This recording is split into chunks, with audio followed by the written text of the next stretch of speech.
All right, welcome back. We are Control Chaos on iWatchRadio.com, and tonight, usually we are a little bit silly and have a little bit of live entertainment, but tonight is serious. We're dealing with the issue that not only has it affected some of our most popular, famous people that have ever walked this earth, but our own family members in our community, our loved ones, everybody. And we're talking about addictions. And when did it become funny? Because, like I said, I don't know when did someone being strung out on crack or alcoholism become such a joke. Right. You know, and you know, Mia here has been kind enough to share with us and open up about her experiences growing up and dealing with a parent that suffered from an addiction.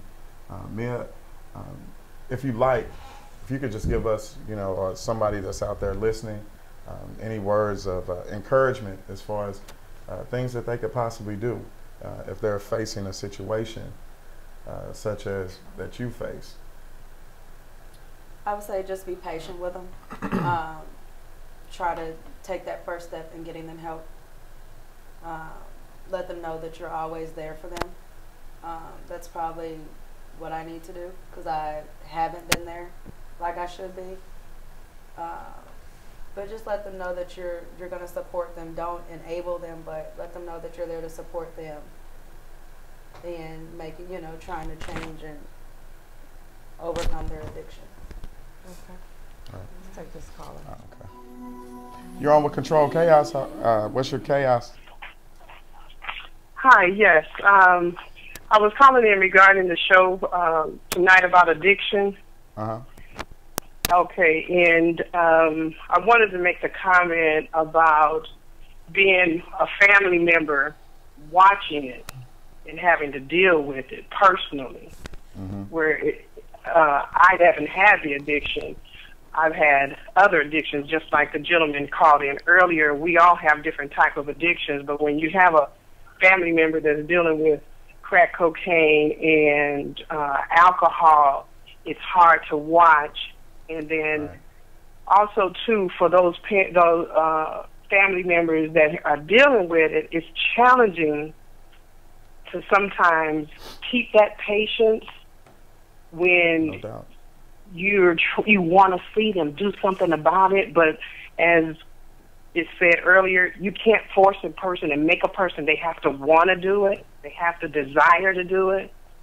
So it's hard when you're the other person, the family member, or even a friend, and you watch this person, you see them spiraling down. I had a sister die from an addiction of alcohol combined with medication. So you get to a point, all you can do is pray.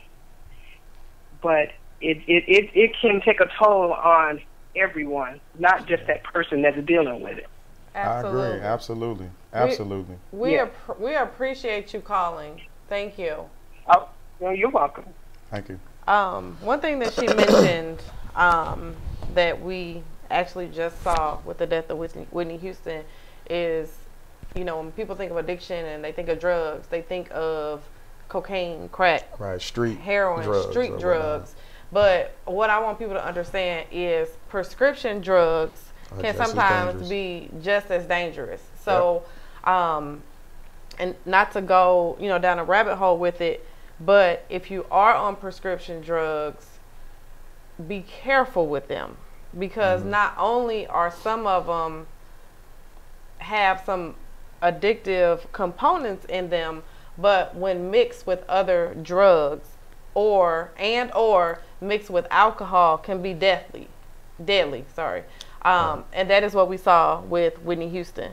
So, if you are on any kind of prescription drug, and the crazy thing is we see this a lot with elderly people. Right. It's just not, out in the open as much because we don't hear about it. Right. But when you're going to different doctors for different things and they're prescribing, different medicines, it's very, very important to let your doctor know what medicines that you're on. Even if, some people, they'll have an old prescription of something like Xanax or, some kind of morphine or something, and they won't tell that doctor because they might want some more or something else. Right. But by not telling that doctor, he could be prescribing something that doesn't mix well with it. Right. So just be sure, make sure you let your doctors know, everything that you're on. Be careful, read the labels. Do not mix it with alcohol. If it says don't do it, don't do it. No, absolutely. I agree, Heat. And just to piggyback off that, like you said, we've had a couple of celebrities now here lately. Hold on, I'll get back to that. Go ahead. You're on with Control Chaos. What's your chaos? Yo, what's up, D-Boys? It's Dre Witt. How you doing, brother? What up, Dre? I'm good, man. Having a serious night tonight. You know what? I think this is a great show, and I applaud Mia for having the courage to come on. No doubt. And you guys are super mature for doing a show of this magnitude. I just wanted to piggyback off what Heather was just talking about with lifestyle management with prescription drugs, and I think that's what we're seeing a lot nowadays as opposed to the street drugs. I think you have a lot of people who, how do you say this, can't manage the everyday stresses of life. So what they end up doing is they end up taking, as Heather said, Xanax, Tylenol 3s, overdosing on cough syrup, cold pills, and making, meth and those type of things.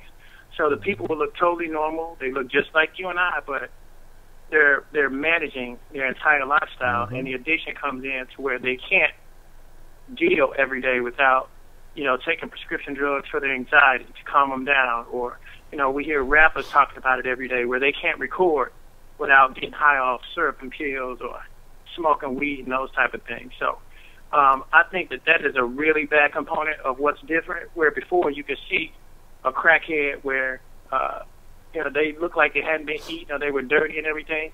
Now you have people who, just like Whitney Houston, just like Michael Jackson, who look totally normal, but they're managing their life off pills and everything. And it's a shame. But I think that's actually worse than the street drugs because it's 100% pure product as opposed to street drugs that may have been stepped on a couple times. So if you look at the people who've been down lately, it's all prescription drug usage and not necessarily the street usage. And that's a shame. So that was just my comment. Y'all have a good day. Absolutely. Thanks too. for calling. Thanks for calling in, Dre. Well, let's get Mia, if we could get some of your final thoughts and anything you'd like to say. First off, I'd like to tell you thank you for coming on tonight and sharing what you shared with us and opening up, because I do believe that there's someone battling that same situation and that they could relate, because drugs have affected our community for the last, I know for a fact, the last 30 years, and we've seen the impact of our children, our family members, our future. So I commend you for having the strength to make it through the storm and still stand strong and be the mother that you are today, that I know you are today, to your boys, and they're very blessed, and much respect for that. So let's take this last caller. Okay. You're on with Control Chaos. I'm sorry. Hello. Hi, Heat. Hi, Don. Hi. Hello. I'm Mia. Hi, cuz. Hey, Miss, I love to dance. Hey. What's your comment?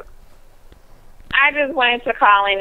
I think this is a great topic. I have a family member, my mother's niece, and we are dealing with this. But I was calling to encourage Mia. We grew up together. Thank you for sharing your story. Right. You're helping someone. I know this is pretty hard for you, but I just wanted to call in to tell you that I love you. I love you too. And it's helping someone. You're gonna make me cry. Hang up, Nicole. Right. I'm not gonna make you cry. Right, because okay, we just got it. We just got it. Right. Okay.